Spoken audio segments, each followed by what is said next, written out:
WTF Easter Eggs and a Breakdown of House of the Dragon Season 3 Episode 1. Greetings to all, this is Charlie. This is my comprehensive analysis of the first episode of Season 3 of House of the Dragons. We will dissect the book's numerous Easter eggs and WTF moments.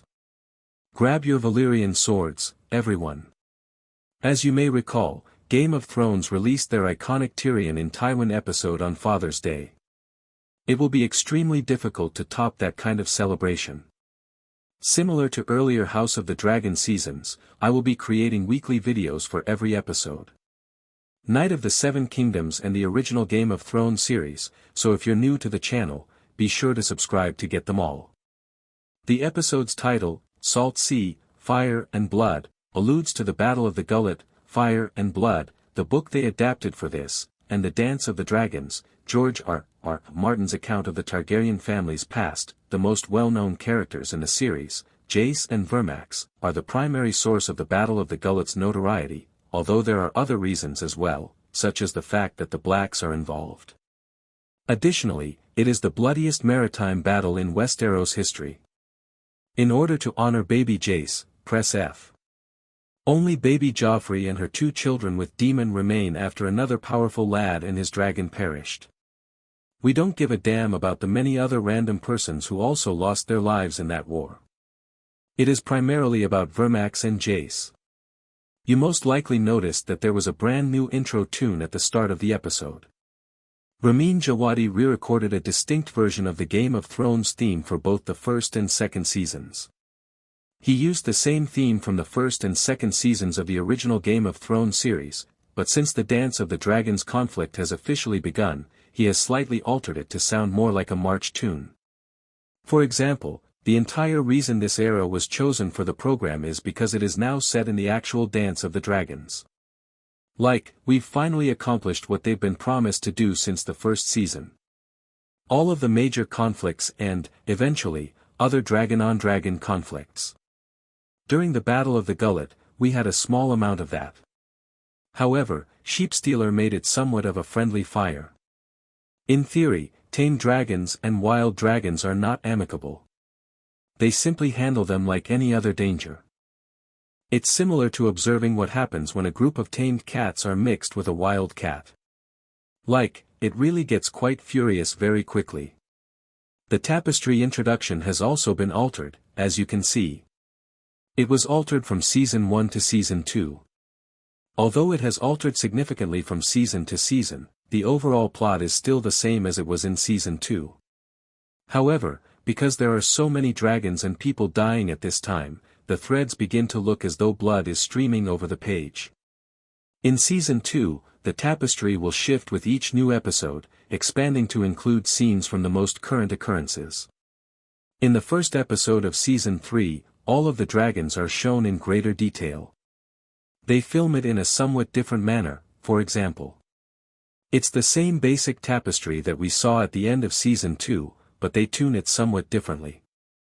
Additionally, as a metaphor for the current situation, they inserted the section where the Targaryen emblem with the blood red around the black dragon pans off to the billowing edges rather than the iron hurled at the conclusion.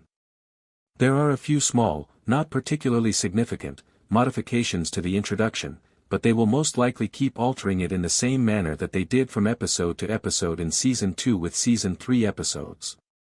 Simply to mirror current affairs, such as the Battle of the Gullet, which is now taking place in Episode 2. A sheep thief earns his nickname in the opening scene by stealing a sheep in the Vale, getting himself a small snack, and frying it. Rhaena experiences the same thing at the end of Season 2. He is more receptive to her when she approaches, but he is still a wild dragon, so it will take some time before she can truly claim him and they truly bond. You see that she begins conversing with him in High Valyrian, as if they were speaking to all the dragons. The dragons were also raised to comprehend Valyrian through the creation of the Dragon Keeper Order. Because the Valyrians spoke High Valyrian, the dragons have always learned High Valyrian, which is another aspect of ancient Valyrian customs. They are able to comprehend language, however they don't fully comprehend what people are saying in High Valyrian. However, once they establish a connection with the writer, they just sense their feelings and use that as a means of communication. They do, therefore, comprehend commands in a manner similar to that of your cat. The dragons resemble cats in certain ways. They will listen to you, but they will also act independently. For the most of this episode, Sheep Stealer does just that. He just sort of does his own thing and takes a few hours to accomplish it. We also get a better look at his malformed lips, his bottom jaw protrudes, and his extremely pockmarked hide because he was raised in the wild and seems to have lived alone all his life. He takes off as she jumps on, trying to finish claiming him on her first ride. Even if she's not really sure when they initially land on the mountaintop, if she stays on, like if their ride is successful, they are essentially bound, which is how things work out. There are also a few amusing moments where she believes Sheep Stealer has abandoned her and is stuck on the peak indefinitely, wondering how she's going to get down. Sheep Stealer then demonstrates his return by simply buying her a snack. I just went to get us some takeaway for a little while. I prepared a sheep for you. Here are some sheep. Their link is demonstrated by the Sheep Stealer taking a sheep from her. Amon pulls Maester Orwell from his bed and gets ready to use Blackfire to kill him. The ancestral Balerian sword of Aegon the Conqueror, curious about Aegon's location, because he was unaware that he had sneaked out with Larry Strong during the night. Since Season 2 ended just a few days ago, everyone else in the Red Keep is also learning. At the conclusion of Season 2, we see them in the rear of the animal wagon. Aegon is currently undergoing detoxification and is on the verge of passing out due to his addiction to milk of the poppy. Additionally, it seems like a small wink to the three-eyed raven when he says, "Raven droppings for a throne." Additionally, he is mentioned a few times later when Alice Rivers recounts the dragon events. "Oh, you must return to Dragonstone immediately." The Weirwood Network and visions allow the three-eyed raven, also known as the Blood Raven, to communicate with people in the past even though he hasn't yet been born. One example of this is the vision demon saw of him, which was actually him in the future speaking to him in the past. I can't wait to see how bizarre things get at Harrenhal with Aemond and Alice Rivers later this season. In the end, guards who support Rhaenyra and the Blacks take control of their cart. Who are unaware that it's Larry Strong or Aegon, suggesting that they can pass if they swear allegiance to her. Which they nearly do. Even though Aegon laughs a little at this, he simply cannot bring himself to bow down before Rhaenyra, even if doing so would only spare his life. Many would likely wonder, why didn't this guard here, who seems like a fairly mid-level person, not know that it's Aegon himself? Like, wouldn't he be able to identify his own ruler? They excuse this, in my opinion, by saying that he most likely never saw Aegon after he was burned and that he may not have seen Aegon in his entire life before. Since they don't put their photo everywhere, he may not have even seen a picture of Aegon. He doesn't quite grasp that this could be real until Larry Strong shows him Aegon's Valyrian crown. It's possible that you are Aegon II. Additionally, this demonstrates that Aegon took the crown, which explains why Aemond is not wearing it later. Valyrian steel is used to make it. Aegon owned it. Conqueror Aegon. It is also extremely valuable. At least Larry Strong is able to save their lives, get them out of this predicament, and persuade this man, Rhaenyra's faithful subject, that they can essentially transport them to Dragonstone and Rhaenyra, where Rhaenyra will compensate them generously. This is, in fact, fairly accurate. For example, Larys is right when she says that Rhaenyra would want them because she wants to put Aegon to death. If Aegon is still alive, he can still band together and try to overthrow her in the future. As a result, much of the plot revolves around Rhaenyra's need for Aegon to publicly recognize her as the legitimate queen at King's Landing, where everyone can hear him do so before killing him. In order for everyone to acknowledge her as the legitimate queen. Thus, all of this had to go place in a specific manner to ensure Rhaenyra's rule, which is plainly not the case. Like, everything always falls apart in Game of Thrones. For example, no matter how hard you try, your plans will always fail. Aegon is confined to bed. Are you certain? Jace is then informed by Rhaenyra about her brief, treacherous meeting with Alicent. Like the rest of her Black Council, he doesn't think Alicent was telling the truth and believes it to be a trap. Like, what? What did she say she would do? Thus, at least for the time being, Rhaenyra thinks that Vhagar and Aemond are not at King's Landing and that they are attempting to see Criston Cole at Harrenhal. Which they are not. They remain at King's Landing. Daeron, Alicent's youngest kid in Tessirian, and the Hightower troops with Orm and Hightower. His dragon is en route to King's Landing's Red Keep. Additionally, there is a chance that the Triarchy fleet will arrive and threaten to destroy Corlys' fleet. Thus, part of the concept is that at the start of the episode, Alicent and Rhaenyra's agreement and their plans are collapsing quickly. The only thing that Jace and the Black Council are now incorrect about is that Alicent was telling the truth. Although she lacks control, she did wish to assist Rhaenyra in capturing King's Landing. For example, Alicent is not in control of the Greens as you would like. The other theory is that Rhaenyra believed she would be taking King's Landing, anticipating that Aegon would be bedridden there, allowing her to carry out the remainder of her scheme by killing him in a highly visible manner. Which, now that Aegon is gone, she is unable to do. Which Alicent was unaware of during her meeting with Rhaenyra. Then, in order to obtain enough combatants to capture King's Landing, she gives Bella the order to proceed to the Gullet and obtain ships from Corlys. And that's how they find out about the Gullet battle. In order to use as many dragons as possible to secure the Iron Throne with the Shield of Force, she then writes to Daemon asking him to return to Dragonstone with Caraxes. Additionally, Rhaenyra places a ticking clock on this. In 2 days, they will seize the Iron Throne. For the first time in a long time, you can also see that she becomes extremely aroused during this sequence and smiles. However, the ground beneath her is currently gradually collapsing, and by the end of the episode, everything will be in terrible shape. A few days later, Alicent goes back to the Red Keep. It took her a few days to travel to Dragonstone, turn around, and return with the king requesting an audience so they could make the big surprise that it was Aemon, not Aegon. I really adore the expression on her face as she tries to figure out how he got out of bed. For example, shouldn't he be confined to bed? And no, it's Aemon, not Aegon. He informs her of all that has transpired over the past few days.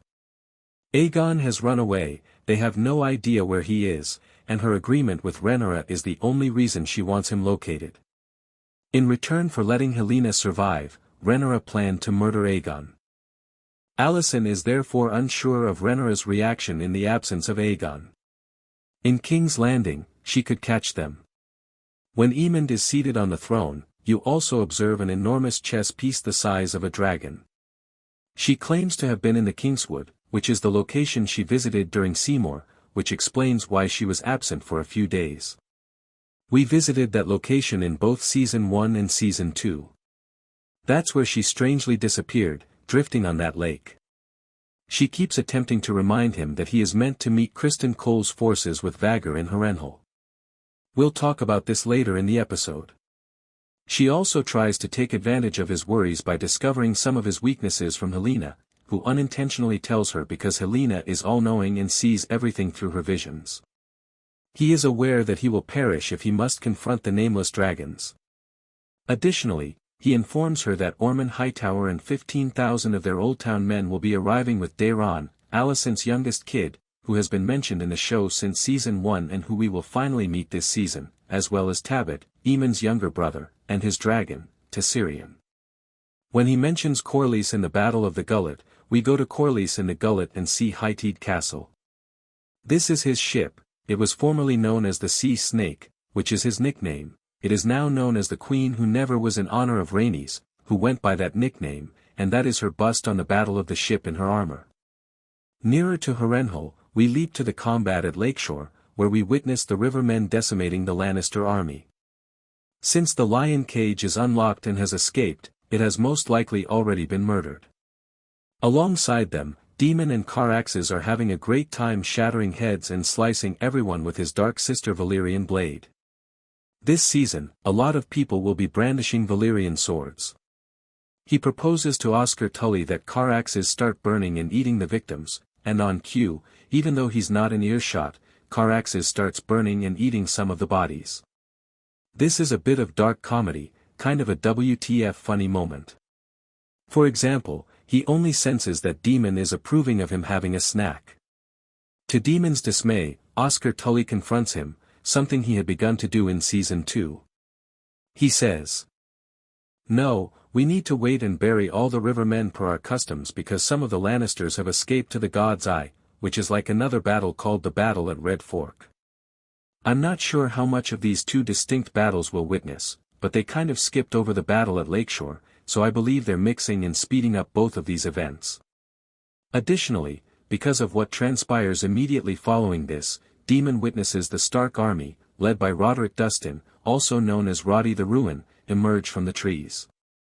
They are all older men because, according to Northern norms, older men were prepared to give their lives during difficult times so that younger members of their families might have a better chance of surviving, have more food, or, in this case, just carry on and preserve the family name. Thus, all of these elderly Stark men were content to pass away out of duty and honor. Ned Stark would be pleased. Perform your duties. Additionally, you see that he has finished the work at hand as he tosses Jason Lannister's head at their feet. And that was essentially the sole motivation for their decision to carry on with the remainder of the conflict in order to eliminate Lannisters. He uses a statement from the novels when he says, "We've come to die for the Dragon Queen," and the way they meet them here, such as emerging from the woods, suggests that this is also how it happened in the books. After that, we swiftly reach Criston Cole's army, where Gwaine Hightower is appalled and discouraged, stating that the men have been reduced to rape.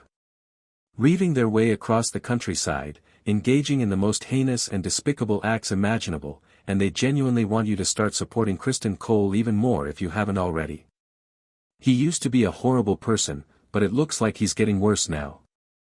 Since Season 2, Criston Cole has become even more bizarre and disillusioned.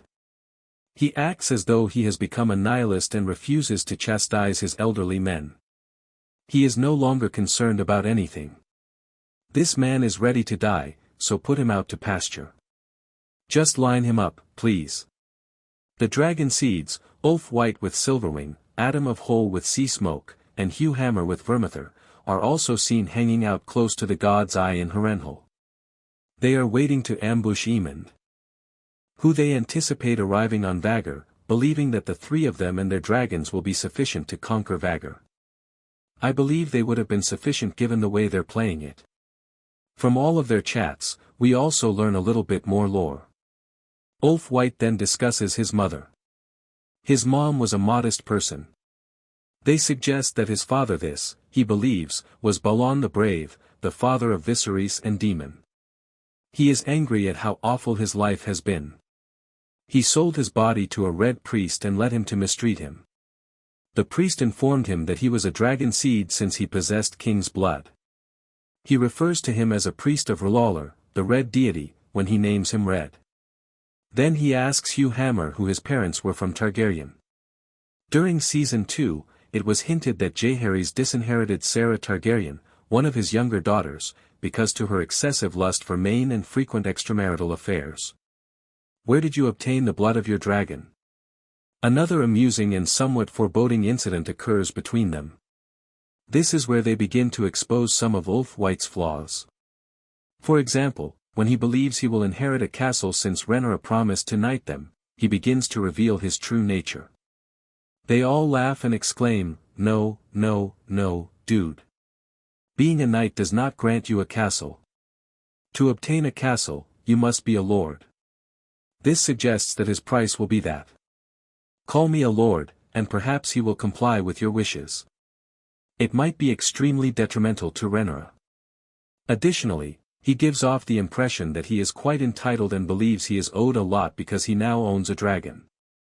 Back at the Red Keep, Alicent forges Aemond's signature in a covert letter to Ormond Hightower about Daeron and Tyrion attempting to stop them from entering the Red Keep so that Rhaenyra will have enough time to seize the Iron Throne and no Hightower army will be there to stop her. She is also upset with Helaena, who appears to be unconcerned about everything since she has previously seen everything that will occur in her vision and is therefore not shocked by any of this. She is also upset with Helaena, who appears to be unconcerned about everything since she has previously seen everything that will occur in her vision and is therefore not shocked by any of this. She is perplexed when Alicent refers to Aemond as the king because she is aware that Aegon will also arrive. What? Why do you refer to Aemond as the king? There is still Aegon. He will return very shortly. Additionally, Alicent fabricates her fear of Criston Cole in the life of the Force, but Helaena essentially tells her, even though Alicent uses this information to influence Aemond later, it also seems as though she briefly remembers that she is Aemond's mother, one of the worst mothers on House of the Dragon, when all the actors were asked who they would like to have as a mother. And none of them desired Alicent, even if Olivia Cook said that Alicent was a horrible mother. After receiving the letter from Rhaenyra detailing her plans to capture King's Landing, Corlys then speaks with Alan of Hole, saying things like, "Oh, she needs some ships, we need to send her some troops so she can actually take the Iron Throne." Incredibly joyful, he talks about the alcohol he saved from Ib, the biggest island in the country of Ibn, which is situated in the Shivering Sea. This is merely a reference to his numerous 9 voyages. They're currently working on an animated Sea Snake's 9 Voyages TV show. Perhaps we'll see that at some point dragon bones have also been discovered on that island, which means that dragons were supposed to have lived there at some point in ancient history, which is why the alcohol is called dragon water. Additionally, Corlys has been attempting to Alan up after a brief delay. We're back. Another allusion to burning them all is found in Alan's statement that Aemon appears to prefer burning everything in King's Landing over leaving the Iron Throne. Burning them all is a must while discussing Targaryens in the Iron Throne. The Battle of the Gullet is about to begin when they receive the alarm that the Triarchy fleet has been detected. He then sent a raven to Dragonstone to provide assistance in the shape of dragons, which ultimately resemble the three-eyed raven from the future who uses the weirwood to know what transpired in the past. Alice Rivers is instructed by Network and Weirwood Visions to instruct the Dragonseas to return to King's Landing in the hopes that they will be able to assist with the Battle of the Gullet. However, despite being present in the novels, they don't appear to arrive in time. Thus, there have been some modifications. The way the Battle of the Gullet unfolds in the books is altered in a few ways. However, part of the reason Alice Rivers instructs them to return to Dragonstone with their dragons is so that Rhaenyra can use them to conquer King's Landing. Tyland Lannister and Lohar argue over battle strategy when we see them on Lohar's ship. Eventually, we learn that Lohar has no concern for the Greens and has only agreed to assist them in exchange for the chance to kill Corlys in retaliation for all the Triarchy members he has killed over the previous 20 years. We also learn that she intends to send a portion of her enormous fleet to Hightheed in order to raid the city's fortress. For this, she has an ample supply of ships and men. To fire Hightheed, the fortress of Lord Corlys. At last, we get to meet Ormond Hightower for the first time. Both John Roxton and Daeron, who we've been discussing since Season 1, are likely familiar to you from other TV shows. Extremely well-known actors. Like many other characters, Ormond and John Roxton possess their own Valyrian swords. Ormond Hightower carries the House Hightower ancestral blade, Vigilance.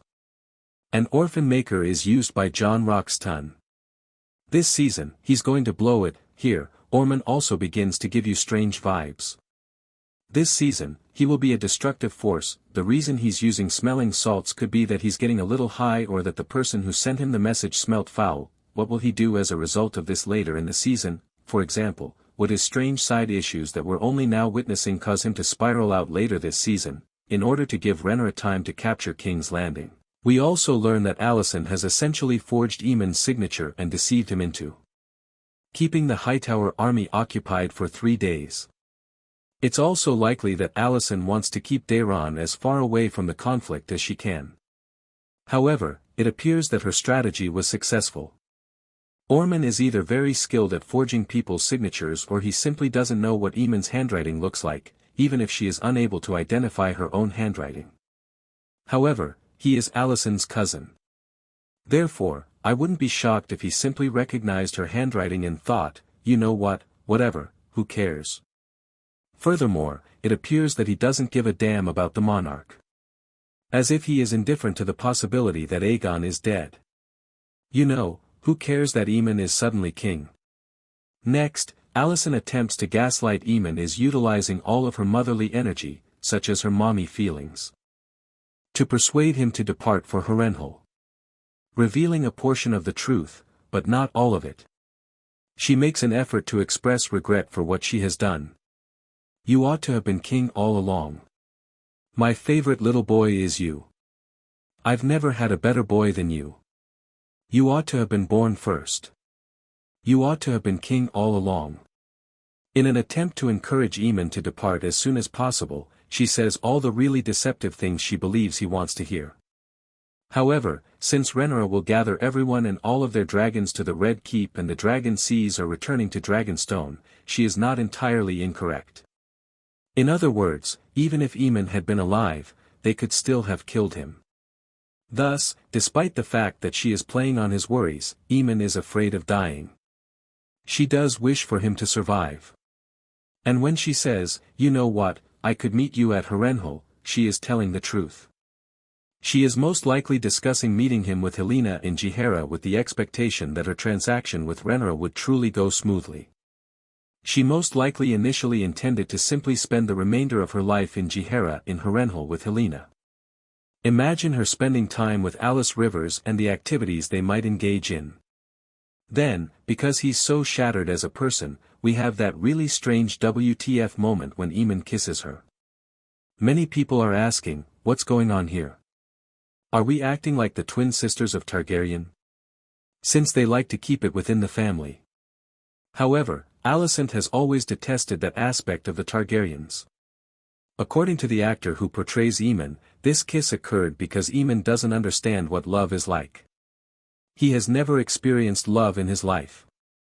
He doesn't exactly know how to show it or return the favor. Thus, he is attempting to convey to Alicent his concern for her as a mother. Alicent is also attempting to comprehend that, yes, he does care about me as a son. He is my son, and I love him. That's actually what's happening in this situation. Additionally, Aemon doesn't really know how to properly convey that, which makes things incredibly twisted up. If it's unclear, it's not because he harbors feelings for his mother. Ironically, Daemon experienced a similar scene in Season 2 when he was unintentionally having sex with his own mother in one of his weirwood visions. There will likely be many scenes with Aemon at Harrenhal this season that are similar to what happened to Daemon there in Season 2. Extremely bizarre, strange, weirwood, and WTF-worthy.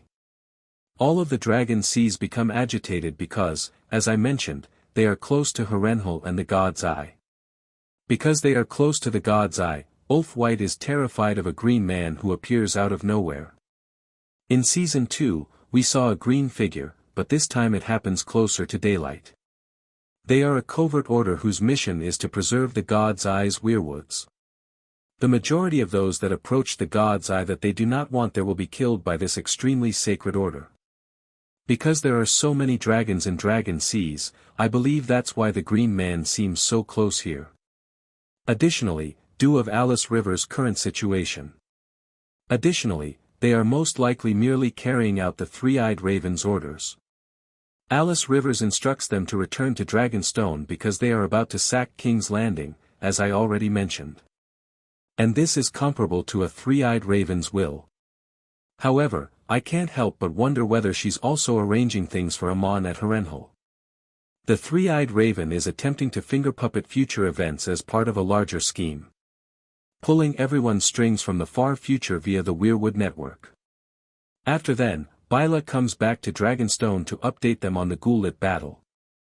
Rhaenyra's initial action is to bring Syrax to the conflict. Jace then persuades the Queen's Guard to lock her in her room so that he, Jace, and Bella can leave. Desiring to emulate the enthusiastic 16-year-old who creates the most extremely dubious claim that he is prepared when in fact he is not. He told Bella, "Oh, we're totally ready for this," and you could see that she was shaking her head, saying, "No, we are definitely not ready for this." It was a humorous and awkward moment. They want to show you the sequence of events that culminated in Jace's demise. Thus, he bears some of the blame for his own demise, but not all of it, as Sheepstealer arrives and wreaks havoc, sharing much of the blame. Additionally, Jace himself didn't appear to be doing well during the fight. And might have perished even in the absence of Sheepstealer. The Battle of the Gullet was an enormous fiasco.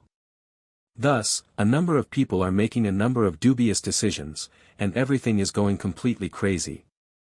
So, there are a lot of individuals, a lot of blame that you could spread, about for Jace's death. When Rhaenyra discovers what Jace has done, he is furious and certain that he will die. And might have perished even in the absence of Sheepstealer. The Battle of the Gullet was an enormous fiasco.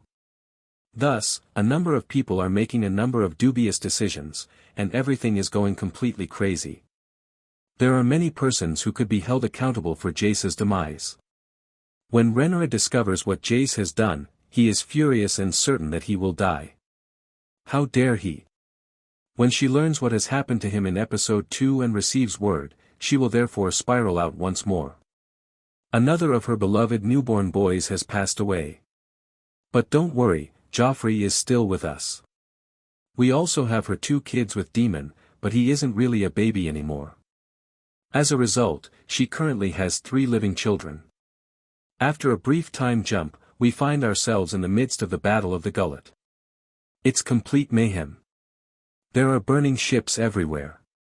It's evident that they displayed a large portion of the budget here. As you can see, they invested a great deal of money and effort in this. It looks fantastic. In the end, Corlys attempts to ensnare Lohar in the Dragon's Teeth Formation, a small passageway close to Dragonstone. They claim that Wrath of Khan and Star Trek served as inspiration for this. As the ships pursued one another over the nebula. Imagine Game of Thrones and House of the Dragon being influenced by Star Trek. Even though they are smaller dragons, our first dragons arrive at the battle with Jason Byla on Vermax and Moondancer, who begin burning Triarchy ships left and right. This gives them a significant edge. However, Lohar discloses that she and her people are trained to battle dragons since they can use crossbows and scorpions. Therefore, the benefit is not as great as one may anticipate. They promptly hit Jason Vermax with a crossbow. Jason doesn't last that long. It's more than a few seconds before a crossbow is aimed at him. They genuinely want to demonstrate to you that they are unprepared for this conflict. For example, they are not accustomed to engaging in combat with dragons. I adore the moment. Rhaena and Sheepstealer's arrival in Dragonstone. She is ecstatic to have arrived at Dragonstone. At last, we're at home. However, Sheepstealer senses the Battle of the Gull before Rhaena does. And she begins to turn in its direction right away. She responds, "Oh, hell yeah, let's go help out during the battle." Additionally, it doesn't turn out the way you anticipate. It is complete mayhem. She instructs him to burn everything, just like Dracarys. And he says, "Oh, hell yeah, I'll burn everything." He literally begins setting everything on fire. Even Corlys' black ships and the friendlies. Because wild dragons are not friends with farmed dragons, Sheepstealer even attacks her sister Bella in Moondancer by attempting to devour anything in her path. By sacrificing many of her own soldiers to reduce the weight of her ship, Lohar eventually manages to avoid the dragon's jaws. They also crash Corlys' ship. It's also a knockdown. They end up in the drink together after a Dragoth fight. Corlys falls into the beverage. In the end, Eleneth Hull ends up killing her in retaliation. But don't worry. Maybe Corlys is down. However, he isn't. Lohar will be encircled by the sea serpent. Despite her beauty, she is declining. When Corlys witnessed the devastation and the sacking of Hightide, Alan of Hull also had to assume leadership of their fleet. And he is simply stunned by it. Thus, you can already see that Alan Hull has been taking initiative. But while the battle continues and it seems like they have the advantage, Sheepstealer feels like he's starting to cause more problems than he was solving and launches a major chase with Jace and Bella and Moondancer and Vermigrad. Jace was struck by the crossbow, which is a part of the concept they truly want to convey. Because they were so concerned about what was happening with Sheepstealer, Vermax was struck by the crossbow and killed. The crossbow bolt ultimately pulls Vermax under. So R.I.P. Vermax. You're a decent boy. Additionally, Jace, who was connected into his dragon saddle, is pulled under a bit as well and becomes sufficiently distracted to allow the Triarch to kill him with a barrage of crossbows. For this part, everything is essentially close to the books. But for the most part, the actual makeup of the people who were at the battle was quite a bit different. Sheepstealer was present with Nettles and the dragon seeds were present with their dragons in the novels, however Rena did not ride Sheepstealer during the fight. So it was actually a bit bigger in terms of actual dragons that were at the battle. For financial considerations, they reduced the number of dragons in the books, I'll go ahead and say. As if they had already spent tens of millions of dollars on this brief video. So, Jace, RIP. To show appreciation, everyone presses F. To honor Vermax as well, press F. Rhaenyra presently has just one. Joffrey and her 2 kids were left with Daemon by one of her powerful boys. At the start of episode 2, we leave the battle with Sheepstealer flying over the devastation and, most likely, Rhaenyra discovering what had transpired. In a technical sense, the Blacks have narrowly prevailed in the fight of the Gullet. It was also a very fleeting triumph. For example, the majority of both sides ultimately perished. Because episodes 1 and 2 of this season were originally intended to be episodes 9 and 10 of season 2, the episode doesn't exactly feel like a typical HBO, House the Dragon, or Game of Thrones episode 1. However, there was the infamous fallout in which W.B. David Zaslav's executives instructed Ryan Condal, the writers who really produced the show for HBO, to delete 2 episodes that HBO didn't want to. In other words, Season 2 was essentially written with 10 episodes, with episodes 9 and 10 serving as the conclusion. Therefore, if they had been able to release these episodes at the appropriate time, many of the complaints that people had about the way Season 2 unfolded probably would not have been the same.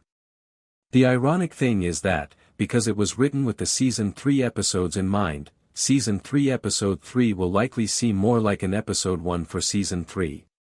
So HBO, Ryan Condal, the House the Dragon authors all want you to feel like they are very sorry that they withheld these first 2 episodes. The true tea as to why David Zaslav had them delete those 2 episodes and where the entire Paramount purchase is to blame for House the Dragon's current lack of 10 episodes per season. According to the theory, David Zaslav was setting up Warner Brothers and the original Warner Brothers Collective Networks, which included HBO, for a takeover by Netflix. Paramount then intervened and acquired them. According to the theory, he was attempting to reduce expenses throughout the entire organization rather than just at one specific studio. HBO was essentially told to follow the same guidelines as the other studios. The entire Paramount purchase is the reason why House the Dragon does not now receive 10 episodes per season. According to the theory, David Zaslav was getting Warner Brothers and the original Warner Brothers Collective Networks, including HBO, ready for a takeover by Netflix, but Paramount intervened and acquired them instead. According to the theory, he was attempting to reduce expenses throughout the entire organization, not just at one specific studio. HBO was essentially told to follow the same guidelines as all the other studios.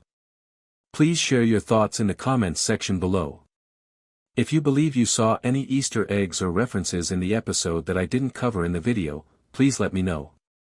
I'm currently working on the trailer video for episode 2. My whole episode 2 video will be posted after that. After they release it on Sunday night, make sure to turn on alerts for my channel so you don't miss it. Click this link to watch the video, and click this link to watch all of my other House the Dragon episodes. Thank you so much for watching, and I'll see you in the next one.